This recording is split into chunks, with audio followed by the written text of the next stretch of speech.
ငါရဲ့အကျူအချစ်ဆုံးဇလန်းလေးထဲမှာလေမင်းစိတ်ချမ်းသာဖို့အတွက်ငါဟာလေမင်းစိတ်ကြိုက်ချဲလဲလို့ရတဲ့ရုပ်သေးရုပ်တရုပ်လိုပဲနေပြီးခဲ့တာပါ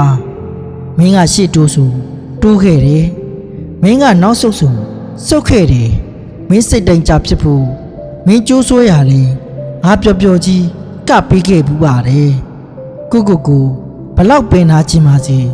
မင်းရဲ့စိတ်ကြည်နက်မှုကငါအတွက်ပထမဖြစ်ခဲ့လို့ပါမင်းငါနားကနေ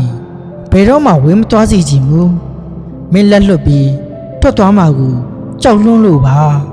ကိုဘက်ကအမြဲလျှော့ပေးပြီးလေမင်းမသွားအောင်လေပြတလင်းနဲ့အမြဲတမ်းခခဲ့ရတာပါ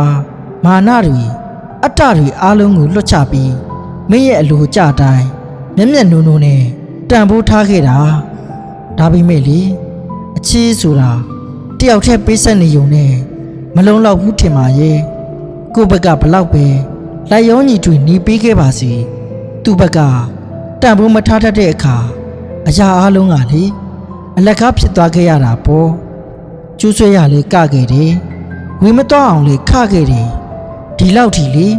ရင်ဘတ်တစ်ခုလုံးပုံအိုးပြီးချစ်ပြခဲ့တာတော့မှနောက်ဆုံးကြတော့လေလीမင်းကငါ့ကိုရုံမထွက်နိုင်တဲ့အတိတ်တွေထဲမှာပဲ